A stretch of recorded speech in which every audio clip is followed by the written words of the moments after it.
Pero pag sumabog ito, wala na ho talagang magtigising. Huwag na po natin tintayin. Nakakatakot po ang sitwasyon na yan. At yan po ay totoo. EDCA site number 7, Lumbia Air Base, Cagayan de Oro, 311,570 estimated deaths. Mga nasaktan, injuries, kalahating milyon. Malungkot po, pero yun po yung totoo. Anytime, pwede pong mangyari yan. Kung papayagan natin, hintayin nyo pa ba mag-sona? Hintayin nyo pa ba na mag-sona?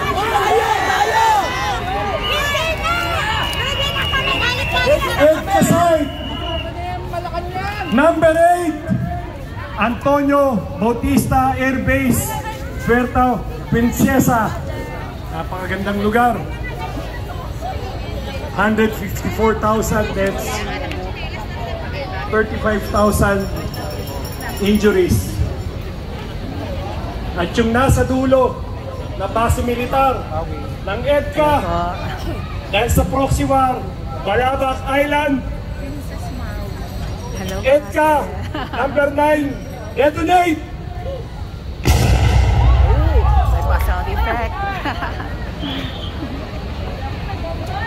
Medyo malayo po ito sa populated area, 3,000. Pero buhay pa rin po yan. Ngayon, kapag tinotal po natin yan, 9 na lugar pa lang ito sa estimated na nuclear blast ito.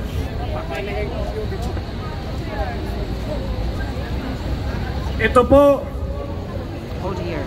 mahina ang 2 milyon kaagad na mga kababayan nating mawawala.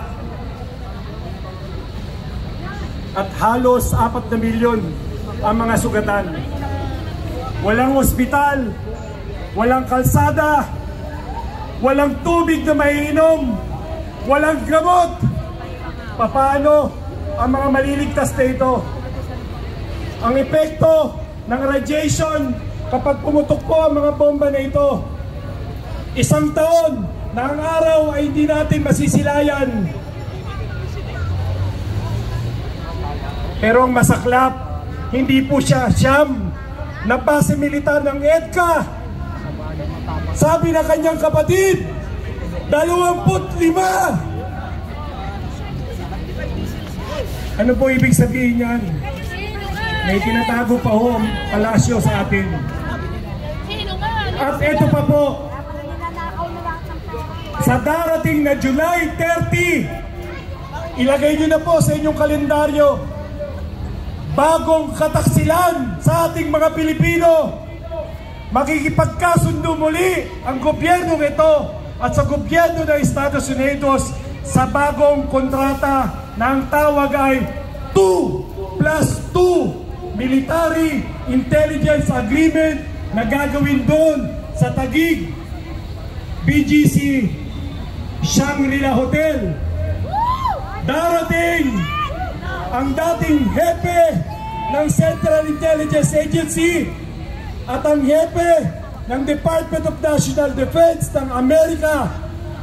Nandun ang Department Secretary ng Foreign Affairs sa Pilipinas, Secretary Manalo, at si Kibo. Giba ang Pilipinas sa bagong 2+2 Military Intelligence Agreement. Ano ang reaksyon ng China? Ano ang reaksyon ng Russia? Pilipinas, ang tigas ng ulo nyo. Hindi naman po tayo yun eh. Sila lang po yun.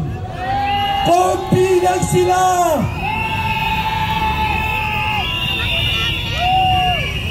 Wala po tayong dapat ikatakot sapagkat kinabukasan na ng ating mga anak ang nakataya rito.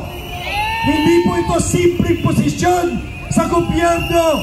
kung hindi ito ay malinaw na dikta sa atin ng imperialistang Estados Unidos na manatili sila dito sa ating bansa at gawin tayong tuta panghabang panahon.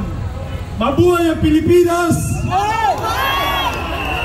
Mabuhay ang kapayapaan! Maraming salamat po.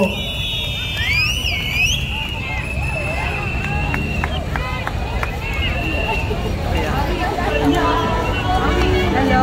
Hello, ha? Ay, salamat po. Hello. Thank you very much, Mr. Ay, Arjun. teka, nagipin ko kayo dito sa video. I think that is a very Hi po kayo, para informative, mapanood nyo. Presentation ng ating estado ng Pilipinas na nakikipag Picture tayo. sipping Ah, sige. Tagalog.